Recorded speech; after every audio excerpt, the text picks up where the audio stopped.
போற topic unit 5ல பாவிக அணி.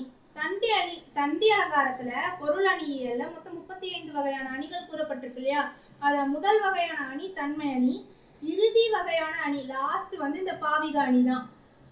இப்போ ஒரு பாடல் மற்றும் இடம்பெறக்கூடிய ஒரு செய்யுள, ஒரு பாடல் மற்றும் அந்த செய்யுள்ள இருக்கக்கூடியது என்னன்னு சொல்லுவோம்? குலகம். அதே செய்யுள் பல பாடல்களால் ஆகப்பட்டிருந்தா, நிறைய பாடல்கள் இதுல இருக்கு, ஒரு 4-5 பாடல் இல்லை, ஒரு 10-15 பாடல்கள் கூட இதுல வருதுன்னா அதற்கு பேர் முத்தகம். இதெல்லாம் செய்யுள் வகைகள். இதுவே தொடர்நிலை செய்யுள்களா அப்படியே அடுக்கிக்கிட்டே போகுது, 100-200 அப்படின்னு நிறைய செய்யுள்களா அடுக்கிக்கிட்டே தொடர்நிலையா போறதுக்கு பேரு காப்பியம். அதுதான் இந்த அதுலயே சிறு காப்பியம், பெருங்காப்பியம் அதெல்லாம் இருக்கு. சிலப்பதிகாரம், கம்பராமாயணம்லாம் இதுலதான் வரும். இப்ப இந்த தொடர்நிலை செய்யுள்கள் இருக்குது இல்லையா?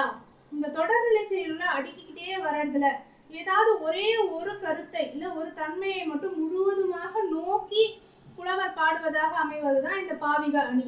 பாவம் அப்படின்னாலே எடுத்தலோசையால வரக்கூடியது. அதுக்கு பொருளே கவிஞருடைய கருத்து. அதாவது அந்த ஒட்டுமொத்த காப்பியத்திலையும் ஏதாவது ஒரு கருத்தை மட்டும் எடுத்துக்கிட்டு முழுசா அதை பத்தி பாடுவதுதான் இந்த பாவிக அணியுடைய இது. இதுதான் தண்டி அலங்கார தண்டி புலவரும் பாவிகம் என்பது காப்பிய பண்பே, காப்பியத்துடைய ஒரு பண்பு தான் இந்த பாவிகம் அப்படின்னு சொல்லிட்டு அவர் சொல்றாரு. இதுக்கு ஒரு காப்பியம் எடுத்துக்கிட்டோம், கம்பராமாயணமே எடுத்துக்கிட்டோம்னா தொடக்கம்ல இருந்து இறுதி வரைக்கும் இந்த பாவிக அணி அவ்வளோ அழகா அமைந்திருக்குமா. இந்த பாவிக அணியோட ஸ்பெஷாலிட்டி என்னன்னு சொன்னா, இது ஒரு பாடலை வைத்தே இதை பாவிக அணின்னு நம்மளால டிசைட் பண்ண முடியாது. ஏன்னா அந்த காப்பியம் முழுவதையும் படிச்சா மட்டும்தான் கவிஞர் அதுல என்ன கருத்து அவர் உள்நோக்கி எடுத்திருக்காரு அப்படின்றது புலப்படும். ஆனா மீதி 34 வகையான அணிகள் இருக்குதுல்ல, அதெல்லாம் ஒரு பாடலை பார்த்த உடனே அது எந்த வகையான அணின்றது புரிஞ்சிடும்.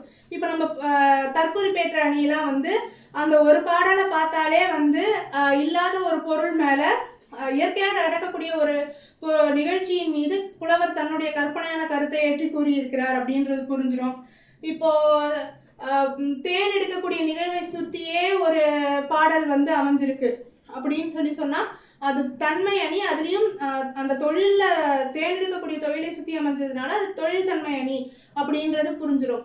இப்போ ஒரு சொல் மட்டுமே அந்த பாடல்ல திரும்ப திரும்ப ரிப்பீட்டடா வந்துச்சுன்னா அது சொற் பின்வரும் நிலை அணின்றது புரிஞ்சிடும். இப்படி ஒரு பாடலை பார்த்தாலே மற்ற 34 வகையான அணிகளும் புரிஞ்சிடும். ஆனா பாவிக அணிக்கு மட்டும் அப்படி ஒரு பாடலை வைத்து அது பாவிக அணின்னு சொல்ல முடியாது. ஏன்னா அந்த ஒட்டுமொத்த காப்பியத்தையும் பார்த்தாதான் அது பாவிக அணின்னு சொல்ல முடியும். அந்த காப்பியத்துல அவங்க என்ன கருத்தை மெயினா சொல்லியிருக்காங்கன்றது தெரியும். அப்படி பாவிக அணிக்கு சான்றுகளாக சில காப்பியங்களை தண்டி அலங்கார நூலாசிரியர் தண்டி புலவர் சொல்லியிருக்காரு. அதெல்லாம் எதுனா ராமாயணம், பாரதம், மகாபாரதம், ஹரிச்சந்திர புராணம். இப்ப தண்டி புலவர் அந்த சொல்லியிருந்த அந்த 3 காப்பியங்களுடைய காப்பிய பண்பு என்னன்னு பார்க்கலாம். இப்ப பிறன் இல் விழைவோர் கிளையொடும் கெடுப அப்படின்றது ராமாயணத்தால உணரப்படக்கூடிய காப்பிய பண்பு. இதோடைய பொருள் வேற ஒன்றும் இல்லை. பிறர் மனைவியை பார்த்தாங்கன்னு சொன்னா பிறர் மனைவியை விரும்புறவங்க அவங்களுடைய குலமே நாசமாகும் அப்படின்றதுதான். ராமாயணம் ஸ்டோரி அதுதானே. ராமருடைய மனைவி சீதையை கொண்டு போய் அங்க லங்கையில கைதியா வச்சிருந்ததுனால, ஒரு வருஷம் கைதியா இல்ல, ஒரு வருஷம் வச்சுட்டு இருந்த, ஒரு வருஷம் பாதுகாப்பா வச்சிருந்தார் அசோகவனத்துல. அதன் காரணமாக சண்டை எழுந்து ராமாயண போர் எழுந்து ராமர் இலங்கை மொத்தத்தையும் அழிச்சிட்டார். ராவணன் மட்டும் கிடையாது, இலங்கையில இருந்த மற்ற போர் வீரர்கள் எல்லாருமே தானே அழிஞ்சு போனாங்க. ராவணனுடைய தம்பிகள், அப்புறம் மகன், இது மாதிரி. ஸோ அதான் பிறன் இல்னா இல்லாள் மனைவி அப்படின்னு சொன்னா, பிறன் மனைவியை விரும்புவோர் கிளையொடும், அவங்களுடைய குலமே கெடும், சுற்றம் முழுவதும் கெடும்ன்றதுதான் அந்த ராமாயணம் முழுவதுமா நமக்கு தெரியக்கூடிய பண்பு. ஸோ இந்த ஒரு கருத்துன்றது ஏதோ ஒரே ஒரு செய்யுள் பாடலையோ 2 பாடலையோ அந்த ராமாயணத்துலேருந்து பார்த்துருந்தோம்னா நம்மளுக்கு தெரியாது. ஒட்டுமொத்தமா ராமாயண கதையையும் பார்க்கும்போது, அந்த காப்பியத்தையே படிக்கும்போது தான் இந்த காப்பியத்தோடைய பண்பு நம்மளுக்கு தெரியும். இதுதான் பாவிக அணி. அந்த இப்போ ஒரு ஸ்டோரி இருக்குன்னா அந்த ஸ்டோரியுடைய மாரல் ஆஃப் தி ஸ்டோரின்னு நம்ம சொல்லுவோம்ல இங்கிலீஷ்ல, அந்த மாதிரி இது ஒரு மாரல்.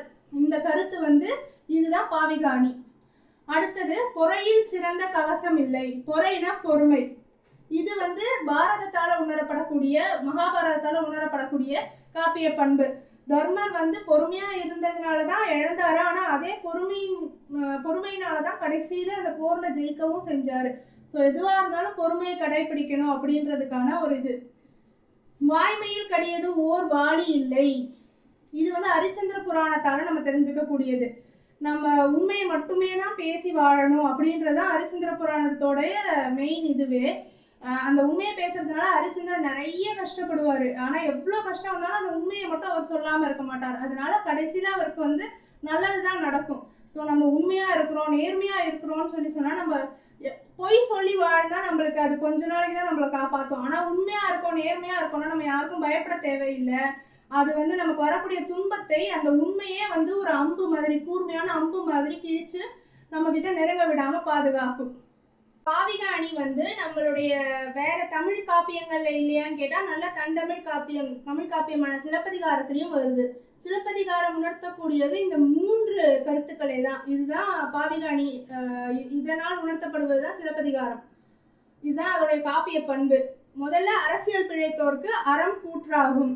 அதாவது ஒரு அரசியல்ல இருக்கும், ஒரு மக்களுக்கு இதுவா பொதுவா தலைவரா இருக்கும்னு சொன்னா அவங்களுக்கு எது நன்மை எது தீமைன்னு ஆராய்ஞ்சு அதுக்கப்புறமா தான் செய்யணும். அப்படி செய்யலைன்னா அது நம்மளுக்கே கேடாதான் முடியும். அதுதான் வந்து பாண்டிய மன்னன் எவ்வளவோ நல்லது பண்ணியிருக்காரு. பாண்டிய மன்னன் இருந்தாலும் அவர் கடைசி நேரத்துல அந்த கோவலனுடைய இது வந்தப்போ, வழக்கு வந்தப்போ அதை ஆராயாம தீர்ப்பு வழங்கிடுவாரு. அவர் ஆராய்ஞ்சு பார்த்திருந்தா கோவலன் திருடன் இல்லை அப்படின்றது தெரிஞ்சிருந்திருக்கும். அவர் ஆராயாம வழங்கின தீர்ப்பு அவருக்கே கேடா முடிஞ்சிருச்சு. ஏன்னா கண்ணகி வந்து நிரூபிச்சிருவாங்க தன்னுடைய கணவன் வந்து திருடன் இல்லை அப்படின்னு நிரூபிக்கும் போது அதை வந்து பாண்டிய மன்னரால தாங்கிக்க முடியாது. அவர் அத்தனை நாள் செஞ்ச அந்த நல்ல அறம் விஷயங்கள் இருக்கு இல்லையா, அந்த மனசாட்சியே அவரை கொண்டு அவர் அந்த ஸ்பாட்லயே உயிர் விட்டுருவார். அதுதான் வந்து அரசியல் பிழைத்தோருக்கு அறம் கூற்றாகும். ஊழ்வினை உறுத்து வந்து ஊட்டும்.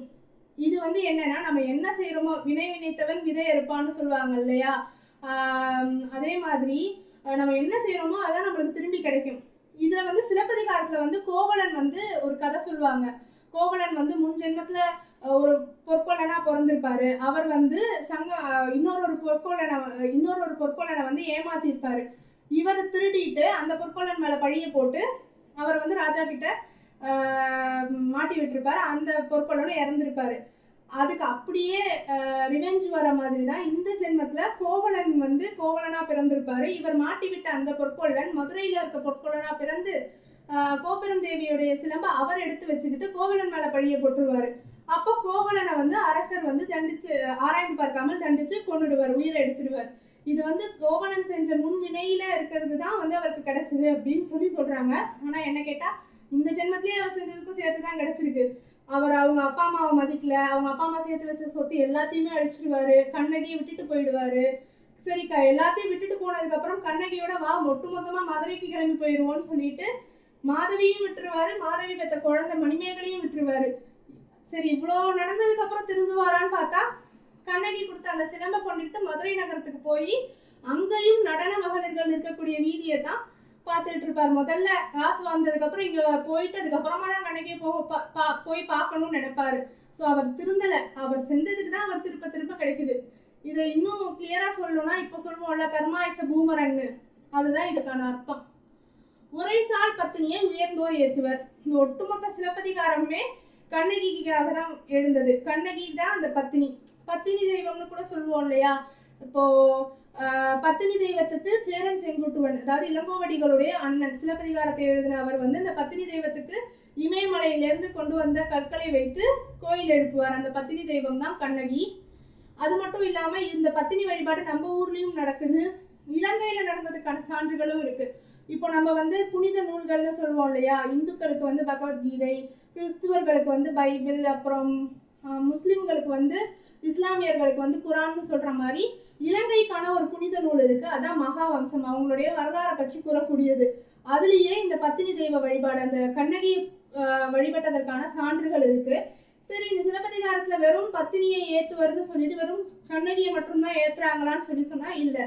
தன்னுடைய கணவன் வந்து மற்ற விஷயத்துல எப்படியோ கேடுகிட்டானா இருந்துட்டு போட்டோம், ஆனா அவன் திருடன் கிடையாது அப்படின்றத போய் யோசிச்சு பாருங்களேன். இந்த காலத்திலேயே நம்ம வேற ஏதாவது ஒரு புது ஊருக்கு போனா யோசிப்போம், பயப்படுவோம். ஆனா அவங்க அந்த புது ஊர்ல எதுவும் பழக்கம் இல்லாத ஊர்ல தன் கணவன் மேல போட்ட பழியை வந்து போக்கணும், அவன் திருடன் கிடையாதுன்னு போக்கணும்னு அரசர்கிட்டயே போய் வாதாடி தைரியமா நின்று அவங்க இது பண்ணியிருக்காங்க. அதனாலதான் அவங்க வந்து பத்தினி. ரெண்டாவது கோப்பெருந்தேவி, பாண்டிய மன்னனுடைய மனைவி. தன்னுடைய கணவர் இறந்ததுக்கு அப்புறம் தனக்கும் வாழ்வு இல்லைன்னு சொல்லி அதே ஸ்பாட்ல அவங்களும் உயிரை விட்டுருவாங்க. அவங்களும் ஒரு உரைசால் பத்தினி தான்.